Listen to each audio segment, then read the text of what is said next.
Grave நேயர்களுக்கு அன்பு வணக்கம்.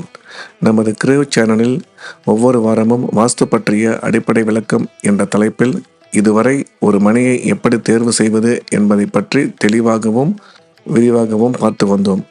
கடந்த வார நிகழ்ச்சியின் தொடர்ச்சியாக இன்று நாம் தெற்கு பார்த்த மனையின் பலன்களை பற்றி விரிவாக பார்க்கலாம். தெற்கு பார்த்த மனை சதுரம் செவ்வகம் என்ற அமைப்பில் இருக்க வேண்டும். அதாவது எந்த இடத்துலையும் வளர்ந்தோ இல்லை கிராஸோ இருக்கக்கூடாது. இதையே தான் சதுரம் செவ்வகம் என்ற அமைப்புன்னு சொல்கிறோம்.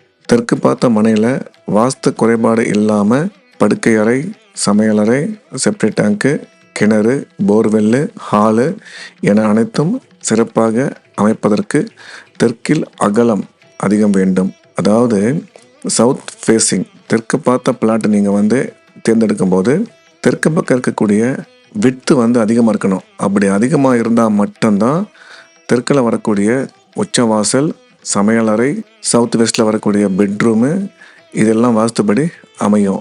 இதில் ஏதாவது ஒன்று சரியாக அமையலனாலும் கண்டிப்பாக வாஸ்து குறைபாடு ஏற்படும். எனவே தெற்கு பார்த்த மனைக்கு மிக முக்கியமாக பார்க்க வேண்டிய ஒரே ஒரு விஷயம் என்னென்னா, தெற்கு பக்கம் விட்த்து ரோடு ஃபேஸிங்கில் அதிகமாக இருக்கணும். தெற்கு மனையில் ரோடு சைடு அகலம் அதிகமாக இருக்கணும். அப்படி இருந்தால் மட்டும்தான் வாஸ்து குறைபாடே இல்லாமல் தென் கிழக்கில் அக்னி மூலையில் கிச்சன் வரும். அதுக்கு அடுத்தது உச்சவாசல். இந்த ரெண்டுமே தென்கிழக்கிலே அமைஞ்சிடணும். அதுவும் உச்சவாசல் தென்கிழக்கு தெற்கில் வரணும்.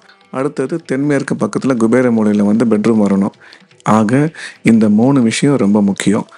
தென்கிழக்கில் வரக்கூடிய கிச்சன், உச்சவாசல், அதை தொடர்ந்து தென்மேற்கு பக்கம் வரக்கூடிய பெட்ரூம், இந்த 3 சரியாக வந்துடுதுன்னா தெற்கு பக்கம் வாஸ்து குறையே இல்லாமல் வீடு அமைஞ்சிடும். தெற்கு பார்த்த மனை ஆண் பெண் 2 பேருக்குமே சமமான பலன்களை கொடுக்கும். தெற்கு பார்த்த மனையில் தெற்கு பக்கம் பார்த்திங்கன்னா வடக்கு கிழக்கு போல் காலி இடம் அதிகமாக விட வேண்டிய அவசியம் கிடையாது. அப்படி இல்லைன்னா காலி இடம் விடவே தேவையில்லை. அதே மாதிரி தெற்கு பக்கம் வரக்கூடிய 4 தெருக்கூத்து இருக்குது. 4 தெருக்கூத்தில் ஒரே ஒரு தெருக்கூத்து மட்டும்தான் சிறப்பானது. மற்ற 3 தெருக்கூத்தம் கூடுமான வரைக்கும் நம்ம அதை அவாய்ட் பண்ணணும். அதுதான் சொன்னது உச்சவாசல் வரக்கூடிய தென்கிழக்கு தெற்கு தெருக்கூத்து. தெற்கு பார்த்த மனையில் வாஸ்து குறைபாடின்றி வீடு கட்டி வாழ்பவர்கள் நீண்ட ஆயுளோட நிறைந்த செல்வம் பெற்று நீடூழி வாழ்வார்கள். ஏனென்றால் தெற்கு திசை ஒருவருடைய ஆயுள் தொடர்பு உடையது. ஆயுளுக்கு அப்புறம் பணம் தொடர்பு உடையது. பணமும் ஆயுளும் நமக்கு சிறப்பாக இருக்கணும்னா தெற்கு திசை மிக சிறப்பாக அமைஞ்சால் மட்டுமே இது கிடைக்கும்.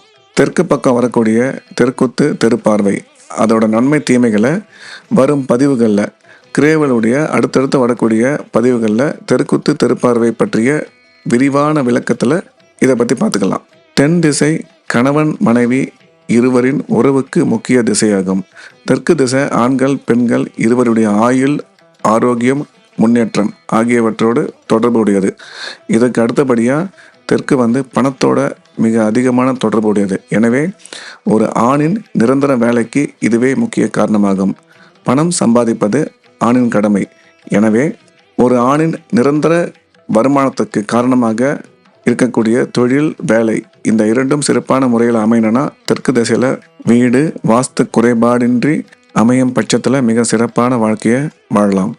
தென் திசை மார்பு, வயிறு, மர்மஸ்தானம் ஆகியவற்றுடன் தொடர்புடையது. தென் திசையில் நிரந்தர வேலைக்கு வாய்ப்பு மிக அதிகம்.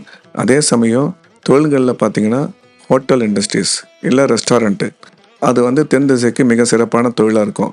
அரசாங்க வேலைக்கும் தெற்கு திசையே மிகப்பெரிய பங்கு வகிக்குது.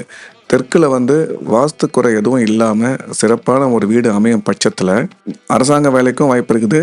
ரெஸ்டாரண்ட்டு உணவு தொழிலில் மிகப்பெரிய வெற்றி அடைவோம் சான்சஸ் ரொம்ப ஜாஸ்தி.